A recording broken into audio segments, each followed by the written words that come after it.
and you should be getting a little dialog box that says, is it cool that we're recording this? So it's now being recorded. And so you should be getting a little dialog box asking your permission. Let's see. So at the bottom of in the bottom gutter of your screen there, you'll see a couple of little boxes there. One of them says chat, and I'll ask you if you've got a function, or excuse me, if you've got a question, please type it into that chat box and we'll get to those. Also, please mute yourself until the Q&A portion of the session. So we'll probably be doing this like around 1:30 or so, kind of depending on how the chat is going. So again, everybody mute yourself. Getting some feedback. Let's see. All right.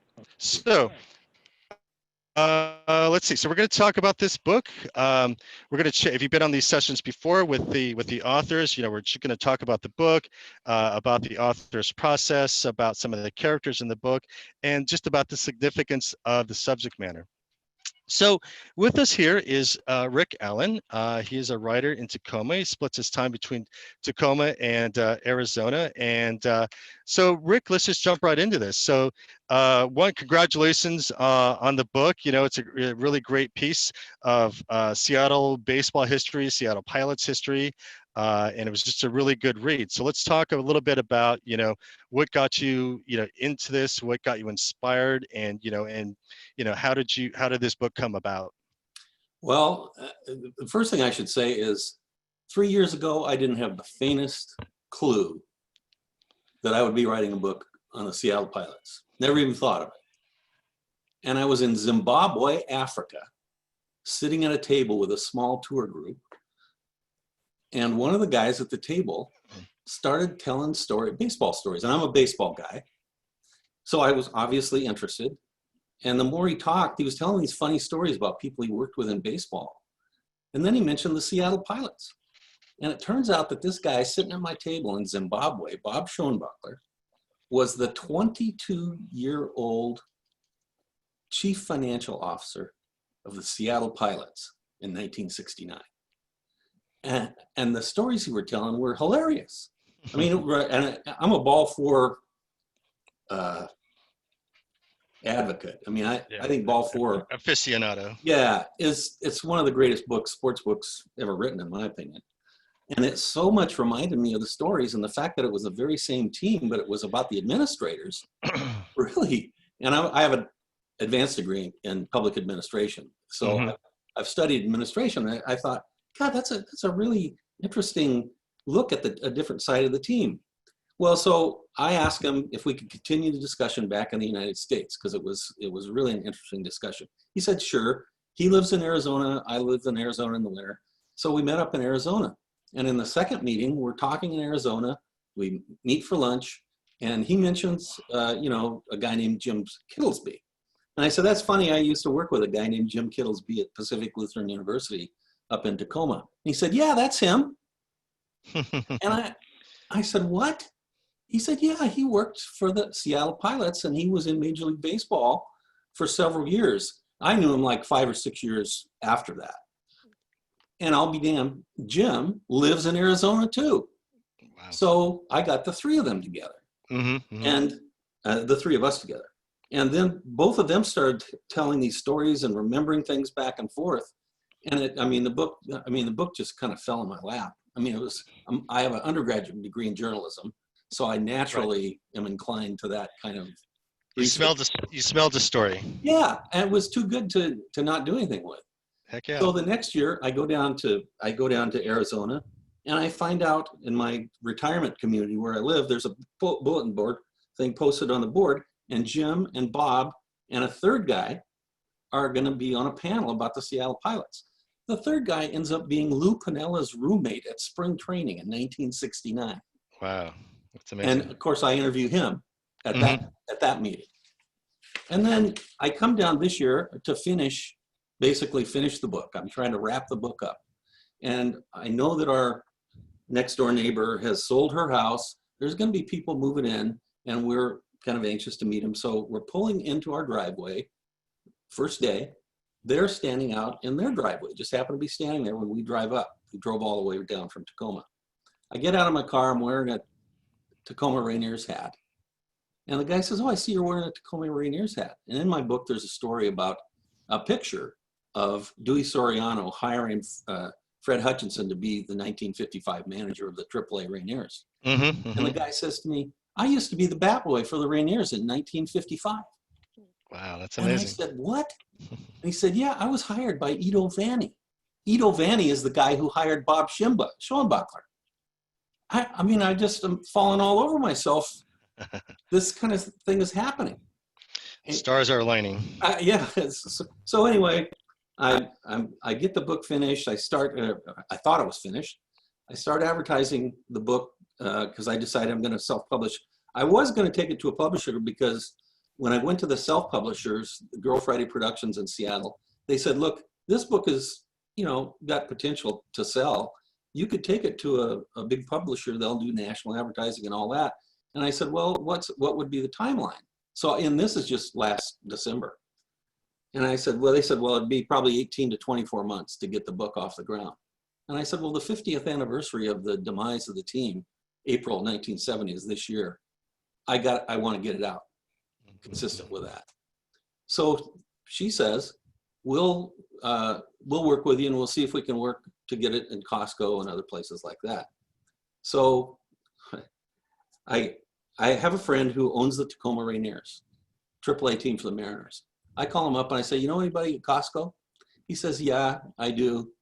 I have a board member. And I said, well, could you have him connect me to the person who's the book buyer at Costco? I want to learn how to apply to get into Costco.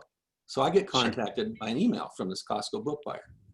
In my book, there's a story about Kathy Soriano, Dewey Soriano's daughter, on opening day, getting left outside the stadium. All right. She goes outside to meet the person going to sing the Star Spangled Banner. And they all go back in, except they leave her outside and she doesn't have a ticket to get back in. So she's outside crying. So the Costco book person says to me, well, what's this book about? And I say, Seattle Pilots. And she says, oh, the Seattle Pilots. Well, I'm interested in that. I'm best friends with Kathy Soriano. I mean, so one thing after another, it's just all happening. And that's how the book happened. It just fell in my lap. And it was too good of a story not to write. So I wrote it. And I tried to stay, what was different about it, what's unique about it, is one, it's not a focus on the players so much. I mean, players are in it, but the focus is really on the administration of the team.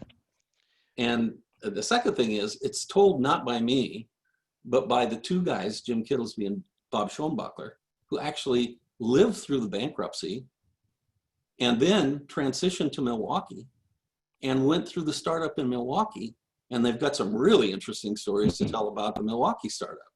So it's kind of its own thing, and it's their story, right? As they told it to me.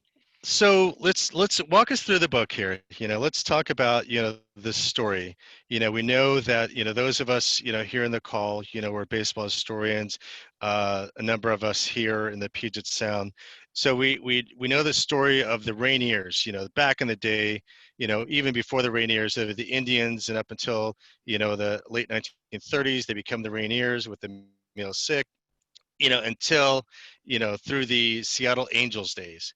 Yep. And then as you indicate in the book, they spend a year being independent, and then Sorianos take over. Well, not and then, but Sorianos are taken over at that point.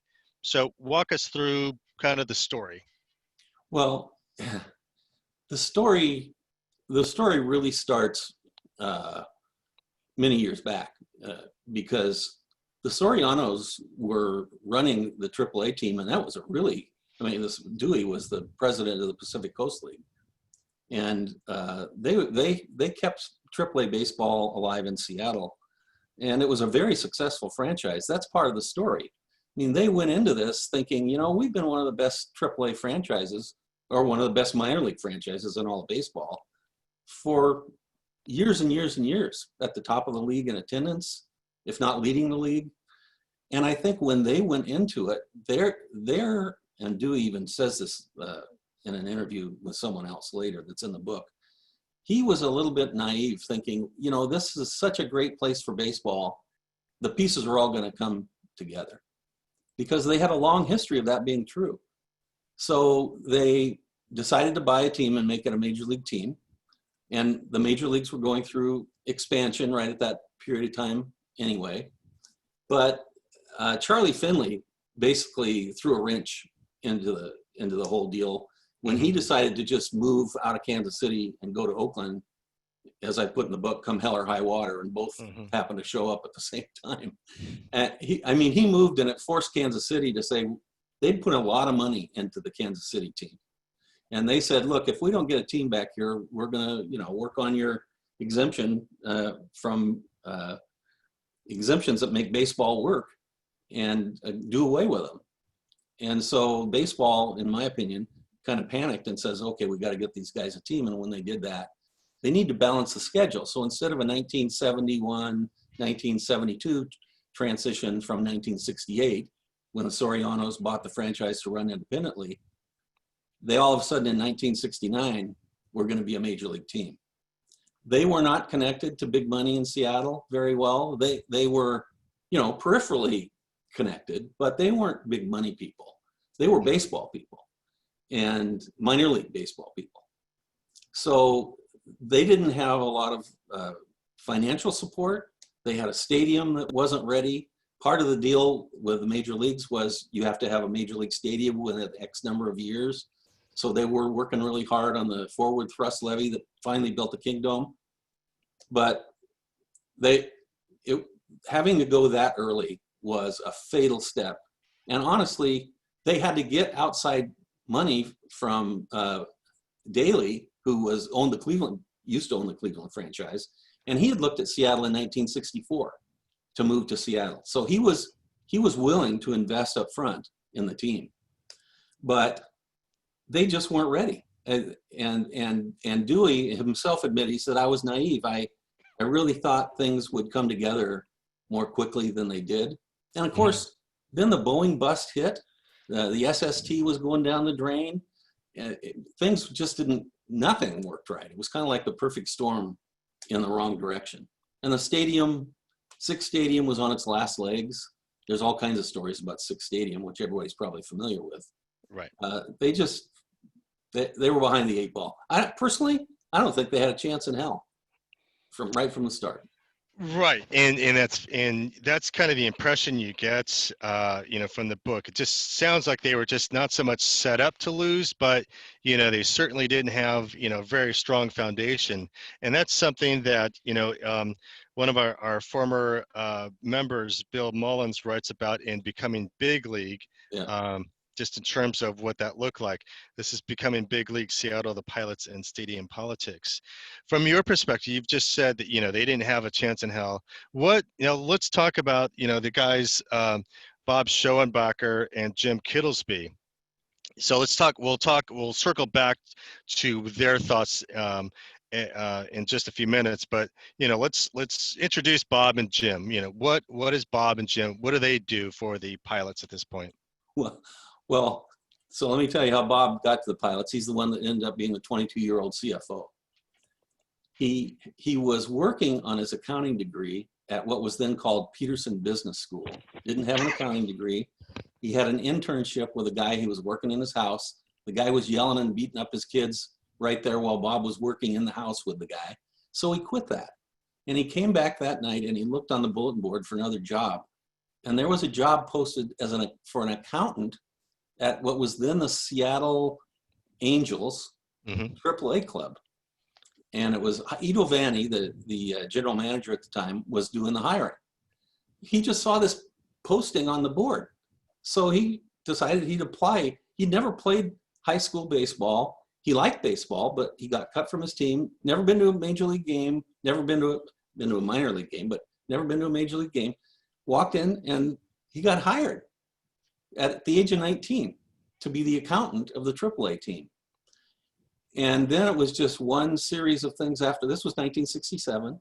So when they went independent in 68, he took over as the chief financial officer in 68 at the age of 20. At the age of 21 in 69, they hired a guy to be the lead chief financial officer of the major league team. After 4 months, he was fired because he was incompetent. That was the first of several firings of major people who the Sorianos had hired either because they were recommended by Marvin Milks, the GM who came with the purchase of the Rainiers. And we'll get to him too. Or the Angels, I'm sorry. Yeah, and we'll get to him. Or they were hired because somebody Dewey knew recommended him and he just took their word for it and hired him. And he made a number of critical errors in terms of hiring key people, and that was one of them. Do you think Dewey, I mean, you know, he's a baseball guy, and do you think, I'm just thinking about his decision-making skills and just in terms of, I mean, is he going with his gut, is shooting from the hip sort of thing? You know, if he were alive, that's one of the questions I would ask him. Ido Vanni, who was the general manager of a very successful AAA team, was really popular. I mean, he's called the Dean of Baseball in Seattle for years and years and years. Yep. Very popular. Yep. But I think what happened is when they made the purchase from the Angels of the minor league AAA team as an independent franchise, this is my suspicion. I have no reason to know this is true, but it's my suspicion. I think the Angels decided they wanted to offload Marvin Milks because he'd been with them. Right. And they must have seen the dysfunction. So as part of the deal, I think Marvin Milks came with as part of the deal. He had been with the Angels when they were an expansion team, so it looked good on paper. Sure. He'd been in charge of their AAA Rainiers team as an Angel. I mean, the Angels, AAA Angels team. And so on paper, it all looked good. And they moved Ido out and moved Marvin Milks in. I think that was just another piece of, and they didn't do a lot of background check on Marvin as far as I could tell. I think this is what, when Dewey said I was naive, I think that's the kind of thing he meant. I took people's word thinking they were really trying to do me a favor. And guess what? Most of them were trying to do themselves a favor. Yeah. Yeah. So that's just my suspicion. Right. Absolutely. And the guy that suffers this, the injustice is Ido Vanni. Yeah. Yeah. Ido stayed with them. I mean, they moved him into a kind of a public relations kind of a post, but he wasn't a happy camper. It was really pretty clear. And as the story goes on in the book and the end is getting near, there's a couple of quotes by Ido that make it really clear that he felt like he was misused and a little bit abused, which is sad. I think he was trying to also, at least Bob and Jim felt like Ido was also interested in buying the club if he could put the thing together. But the Sorianos wouldn't give him any of the financial data, partly because he was still with the team, and I think they were trying to keep the bad news from everybody on the team. So I'm not sure how that played out either, but that's my suspicion. Right. I think I recall a couple of passages in the book about that as well. So Bob is just a young guy, and Jim falls into it. Bob falls into it just like I fell into the story for the book. Jim actually was a ball player. He got a partial scholarship of some. Well, it wasn't a scholarship, but I think he got to play ball at Pacific Lutheran University as a center fielder. But he knew he wasn't going to go any farther skill-wise in the game. But he loved the game. So he took a job with the Tacoma Rainiers, or well, they weren't the Rainiers at the time. They were Tacoma Giants at the time. Right at the time when Juan Marichal and all Willie McCovey and all those guys were even who's the Gaylord Perry. All those guys were there. 22 years old when he was with the team. Right. So Lou Matlin, who was a longtime administrator in professional baseball, was his mentor there, and then ended up being in Seattle with him and also in Milwaukee with him. So he got in early at the AAA level and then continued to work for a number of different teams, ended up with the San Francisco Giants in 1967.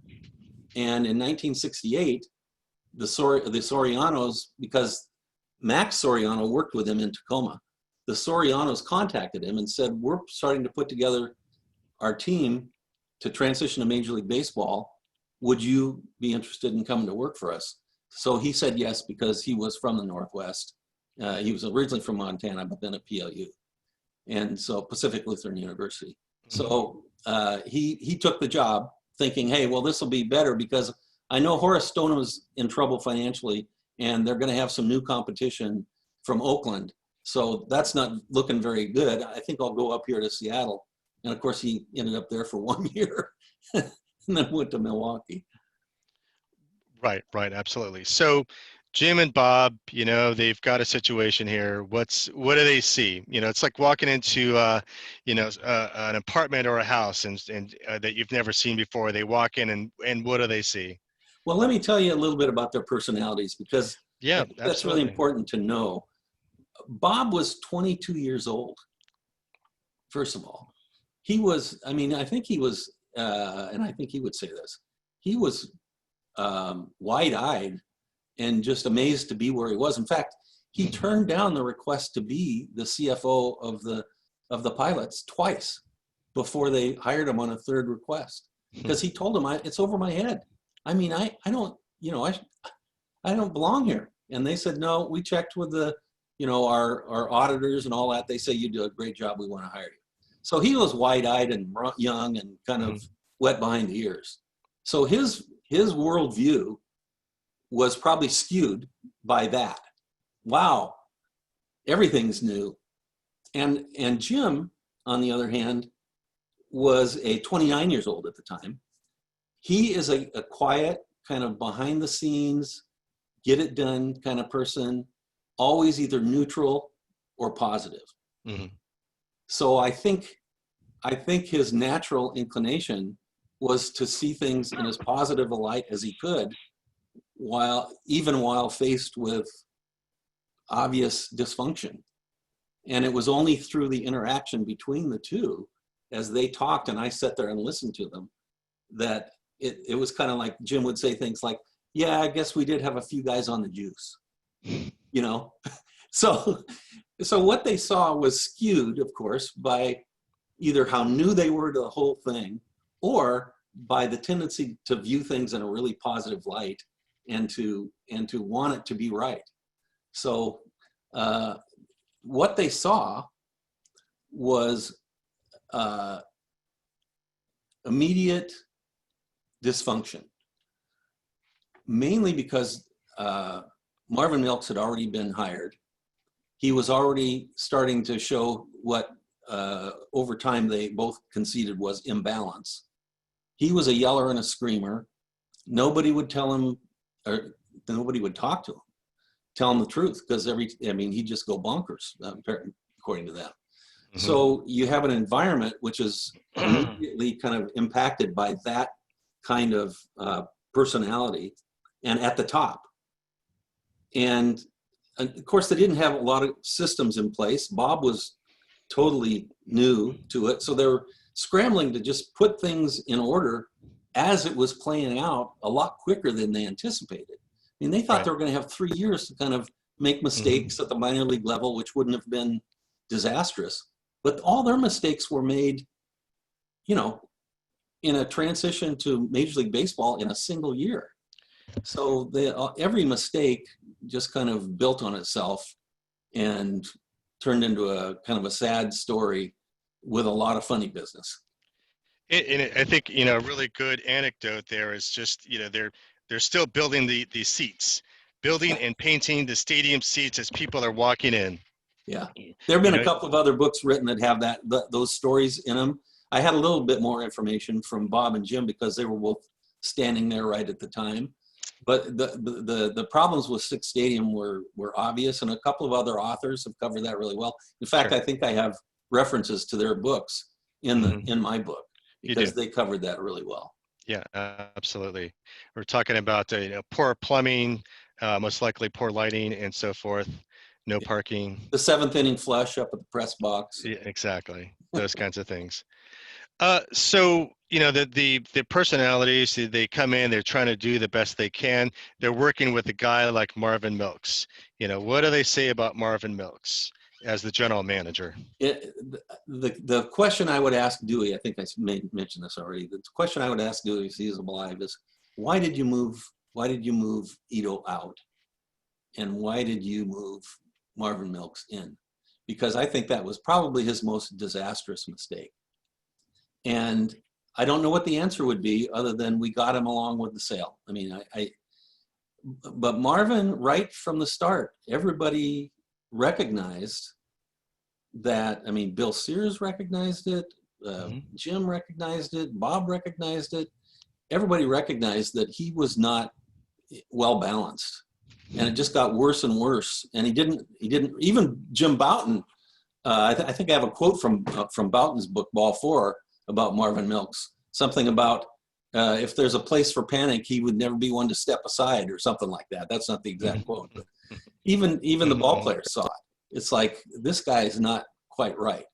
So when and there's even a story about him losing data from the draft. I mean, he gets into a taxi after the draft. He's got a briefcase full of all of his draft data, and he leaves it in the taxi, and it's never found. Right. Shortly after which, Kansas City trades for Lou Piniella. Yeah. So people are just looking at that kind of stuff and saying, we're in trouble. Absolutely. You get all those personalities together. Let's talk about Bill Sears for just a moment. You mentioned him. What do Bob and Jim, say about Bill Sears? Bill, and I think there was common agreement in this among the press corps as well. And who is Bill Sears? Bill Sears was the kind of the press liaison. I don't know right off the top of my head his official title, but he was the press liaison who worked with the press all the time, the chief marketing guy for the team. And everybody appears to have liked him. He was in baseball in Seattle long before the Pilots. He was also involved in other sports in the Seattle region before the Pilots. He was well known. He was highly respected. Bob and Jim both say he was a guy who could read people really quickly, correctly, and had kept his eyes and ears open, and had a good sense of humor, and did his best to convey the good things that were going on with the club. He too transitioned to Milwaukee, by the way, only for the first year. And so there are stories about Bill both in Milwaukee and in Seattle with the Pilots. But he was a pretty highly respected guy, and one of the 4 or 5 administrators that I think were really working hard to make it work. Yeah, it's a tough sell as well, Yeah. Just trying really to make. tough sell. Yeah, absolutely. And you talk a little bit about even the not so much the concessions. What are the giveaway things? Oh yeah, the special days like the Bat Day, which went terribly bad. I mean, Bat Day is a perfect example. This is a story that Jim told on himself. Jim was in charge of Bat Day.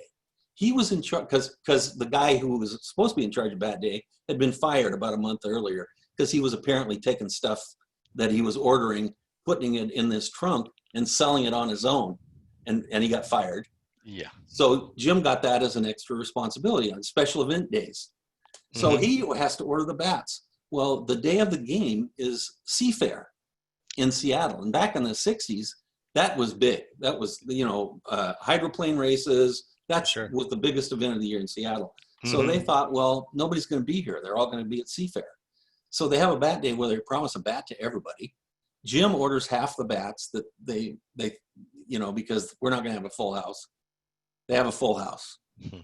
They have to decide how they're going to tell people who were supposed to, every person was supposed to get a bat.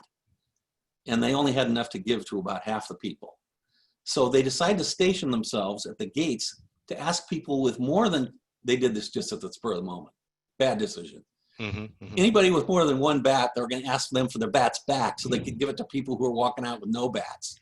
That didn't go over very well. And there's a story in the book about how that whole thing played out.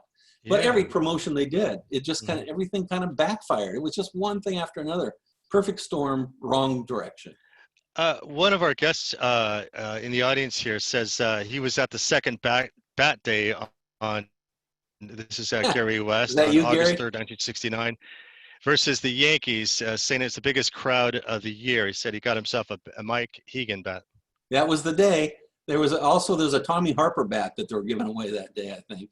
Okay. Yeah. So No. that was their biggest day, but it turned in there was half of the people went away mad. You're one of the lucky ones. You got a bat. So let's before we turn on the Q&A session, let's talk a little bit about Bud Selig. When Yeah, does he pop in? There's a that's a question really great question because there. Hey, let's see, Rick. Let me just get to. There's a related question here from Neil, and he says, was Bud Selig already involved with MLB when the pilots were created? Did he have inside knowledge that the club couldn't possibly survive and put the word Milwaukee into the commissioner's ear, whether it yeah, was Kuhn or yeah, Spike yeah, Eckert at that point? great question. So the answer is yes. Bud, I didn't realize this, but Bud was the major public stockholder of the Milwaukee Braves in 1965. There were other big time stockholders, but he was the major public stockholder. When the big owners decided they wanted to sell the team to Atlanta because Atlanta was promising a new stadium and other things, Bud fought them, and he tried to keep the Atlanta Braves. So when the Braves left, he formed a group to try to bring new baseball back to Milwaukee and sold his Atlanta Braves stock. And he actually had a deal with the Chicago White Sox in 1969 to purchase the Chicago White Sox and move them to Milwaukee. But the American League turned it down. And the American League said, look, Chicago is the second largest city at the time, the second largest city in the United States. We want a National League team there, and we want an American League team there. So they turned the deal down. Now, my, again, assumption based on, I think, reasonable expectations is that they also said to him, you're at the top of the list if something else comes up, but we're not going to let you buy the White Sox. Mm-hmm. And so they probably also already knew, because the Sorianos couldn't pull off the purchase of the Angels franchise without outside help, that they were in trouble and that they were going to have to start earlier than everybody expected. So somebody probably said to Bud, hang in there, this may be an opportunity. Mm-hmm. And they finalized the deal in the October World Series. So if it was finalized in October, there were meetings going on in August and September and maybe as early as July, talking about how do we get this team. And it was Milwaukee lawyers who came up with the let's declare bankruptcy idea. So they'd been given a lot of thought to that transition. Now, a lot of Seattle was angry at Bud because he's the guy that bought him and took him away. But there were so many things that went wrong before then that it wasn't Bud Selig that made the pilots end up in going somewhere. He was just the guy who took advantage of the opportunity. He had an inside track. Right. He was an insider. And So he had an inside track. He already had relationships with everybody in the league, everything else. So yeah, I think he had an inside track. given that perspective, you almost can't blame him too much for being opportunistic. I mean, what else would anyone else do? Given the fact that, at this point in time, there were no other funds coming in, no other funders. There weren't, people from Boeing or Microsoft or whoever, the big pockets in Seattle at that point. Well, there's an interview with the bankruptcy judge in this book. Mm-hmm. And again, I referred to somebody else who actually did the interviews, great interviews back in 1994, and interviews with a lot of the pilot people. And the judge basically says there weren't a lot of other options. There have been lots of other places that people tried to go, but none of them worked. And yeah, Daley had more money, but he didn't want to put any more money in. And it turns out he was right. If they would have stayed in 1970, they'd have gone broke in 1970. The Right. Boeing bust hit. The sign said, whoever is the last one out of Seattle, leave the lights, turn off the lights. I mean, the stadium was still in complete disrepair. They'd have gone under in 1970 if they didn't in 1969. Right. Cool. Okay, so we've got the stages set. We know what's going on. The pilots were here for a year. Bud Selig took advantage of a situation. Not a whole lot of money going on. we're going to shift to the Q&A. So everybody just unmute yourself and let's see what you got to say. I have a question. Did the city of Milwaukee make the same threat as Kansas City did to get an MLB team back, or did Bud Selig just see an opportunity and swoop in?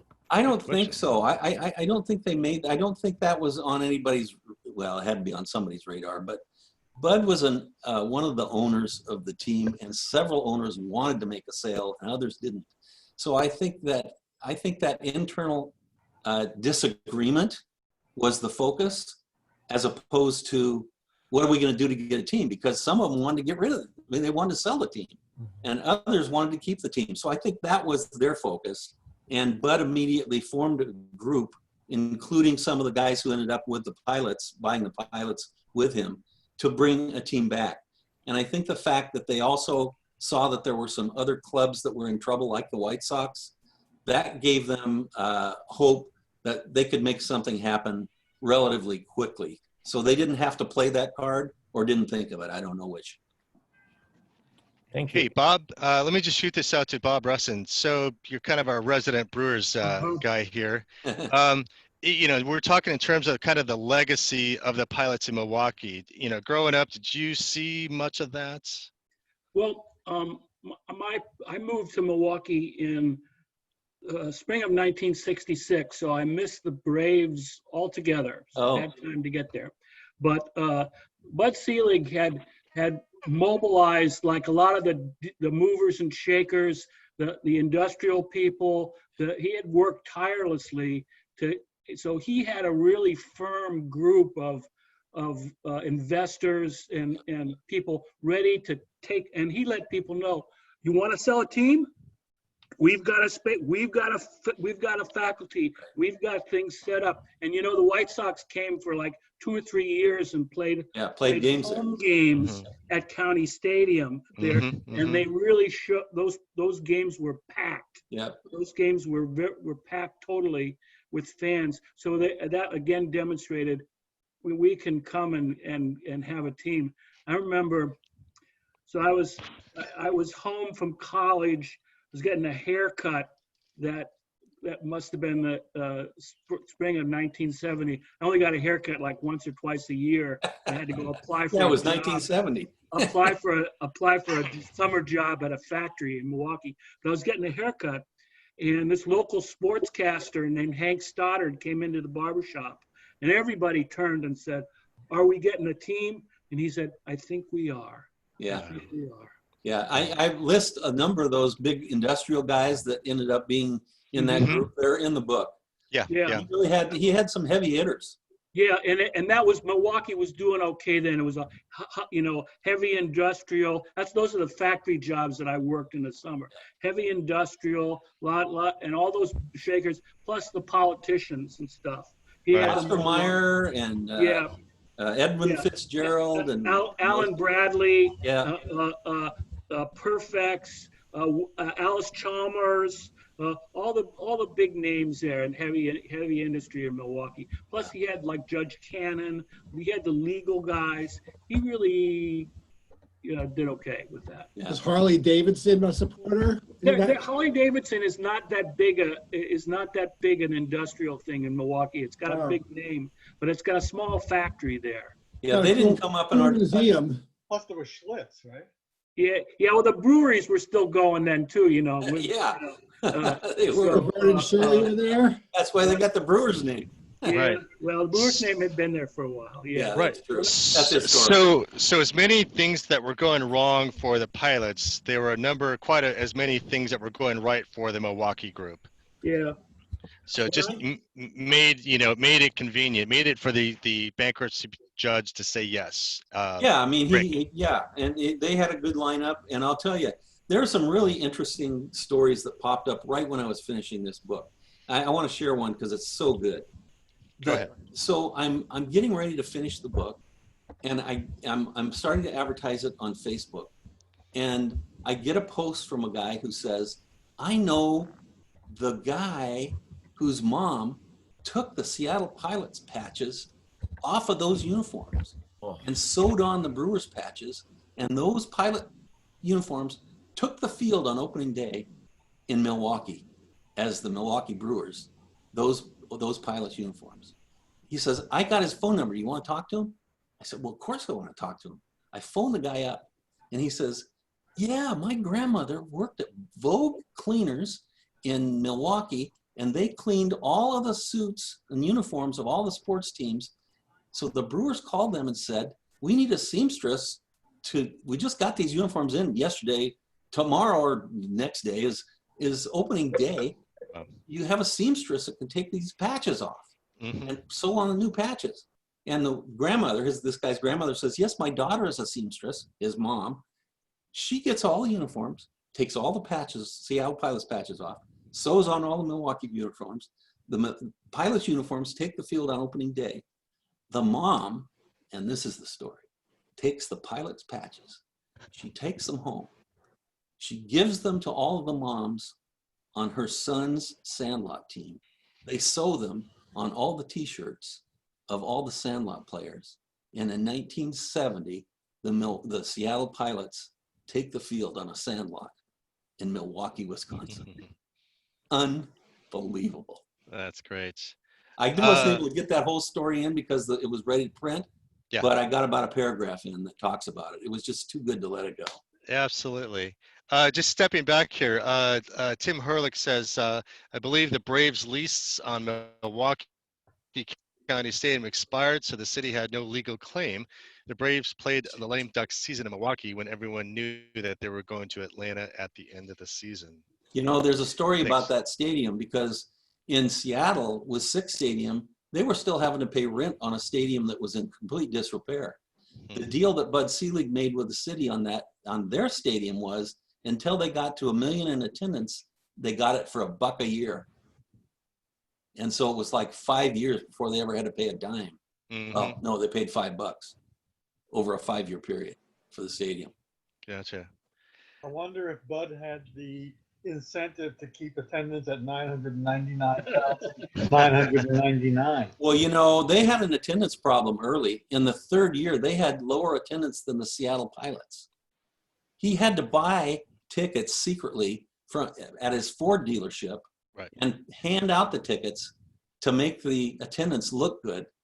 And I think it was the second or third year there. So that, and they still fell under the Seattle Pilots attendance. Yeah, one of the things in the book is the Seattle Pilots actually were not last in the league in attendance. There were 4 other teams, the White Sox, Cleveland, San Diego, and Philadelphia, all had worse attendance than the Pilots did. But the Pilots, that was their only source of income. They had a crappy TV contract. They had a mediocre radio contract. They only had 20% of concession revenue because they had to borrow money from the concessionaire to run the team. And they had they didn't have any other revenue. So if they didn't make it from attendance at 1 million, they were going down the tubes. But they had 677,000, something like that. You mentioned the TV.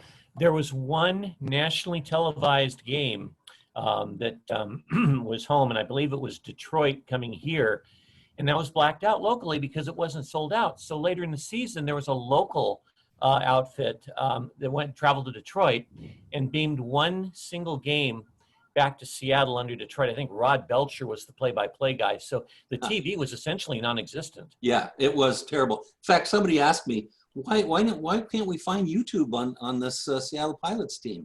And I said, I didn't know the answer for sure, but I said their TV contract was so small that there was nobody recording them. And if they did, nobody took them seriously after 1 year. So they probably recorded right over the top of it.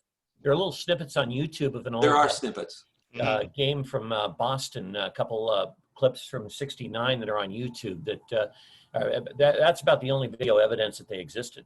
Yeah, no kidding. Well, Charles, I love that Pilots, Let's Go Pilots sign in the back. I've got a real original 1969 bumper sticker unused. That is that sticker right there. Oh, awesome! I think Tim Jenkins has got quite a corner of the market there of Pilots memorabilia. Save Six Stadium. There you go. Nice, Charles.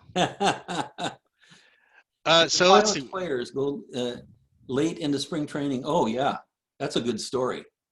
You want me to talk about spring training? Yeah, let's go. Jim Kittlesby, one of my sources, was in charge of spring training in 1970.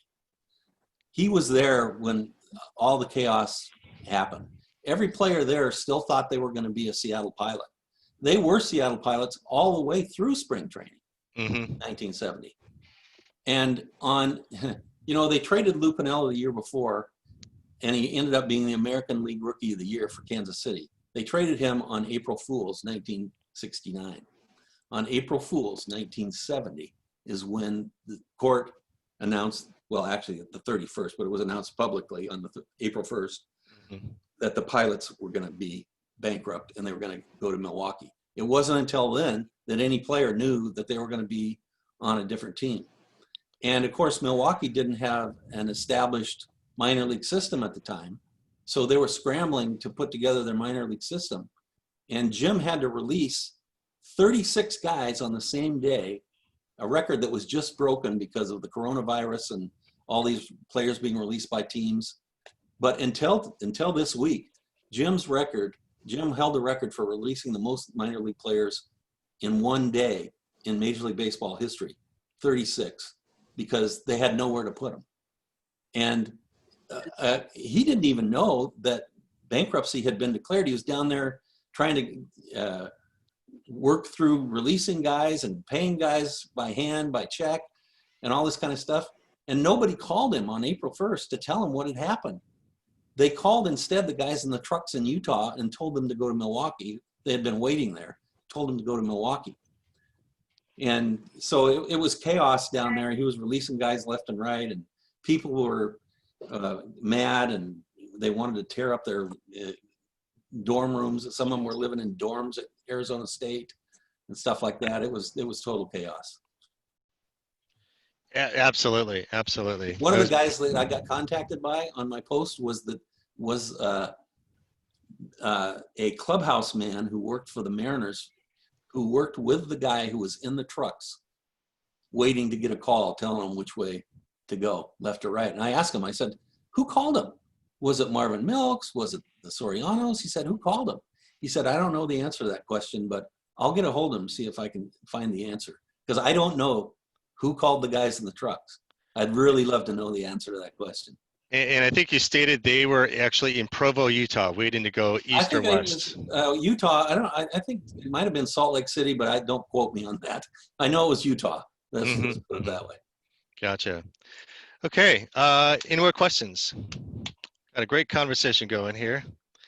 Seattle Pilots. Oh, hey, Rick, tell us about how to buy the book. It's live on Amazon, both paperback and ebook. It is available at bookstores by telling the bookstore to order through Ingram Spark, which is a separate printing process from what Amazon does.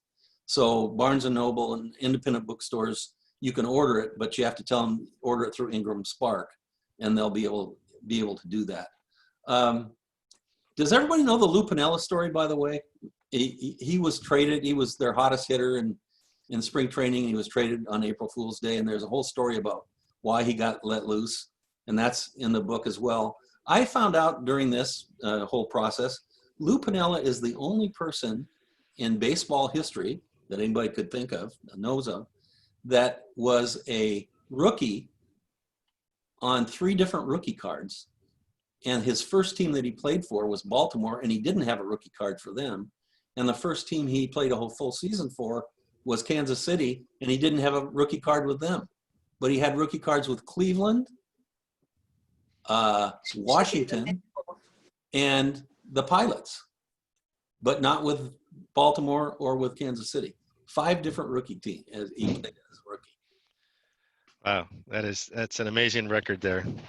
And Rick, I have a question for you. Yeah, fire away. You talked about all the luck you had putting this book together.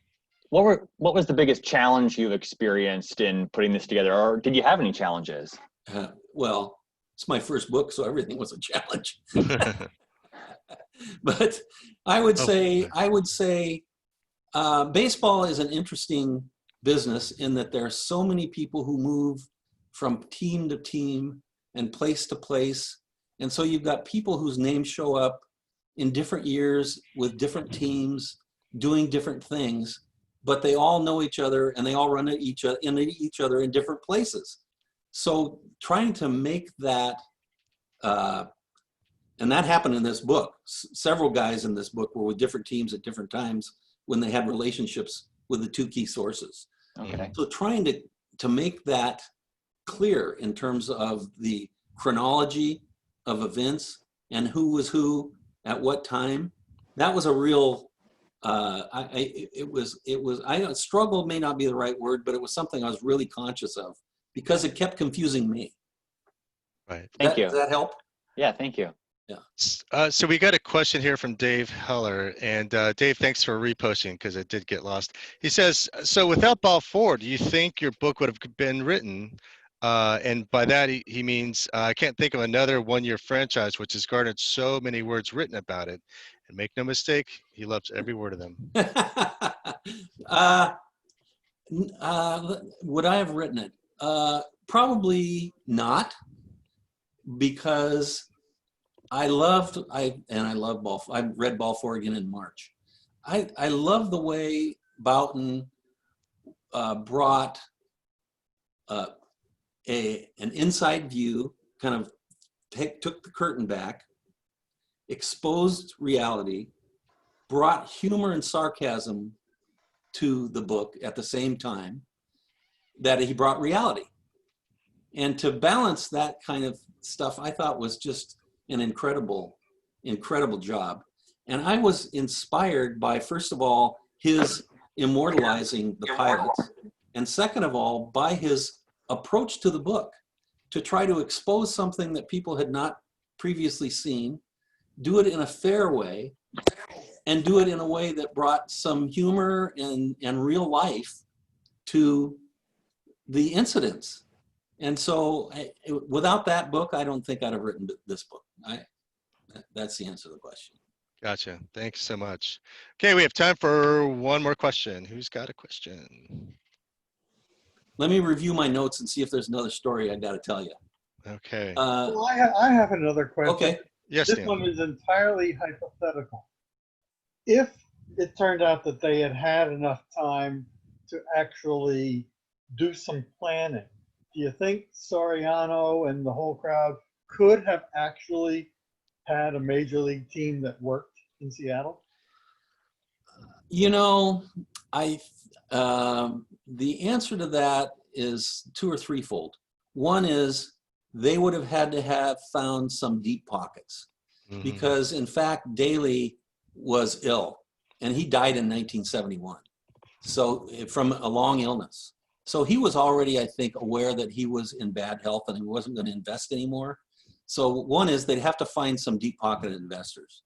Two is they would have had to have gotten by the politics that started to happen around the building of the Kingdom and the location of it. The Kingdom, which was, quote, supposed to have been built by 1972, never was built until 1976.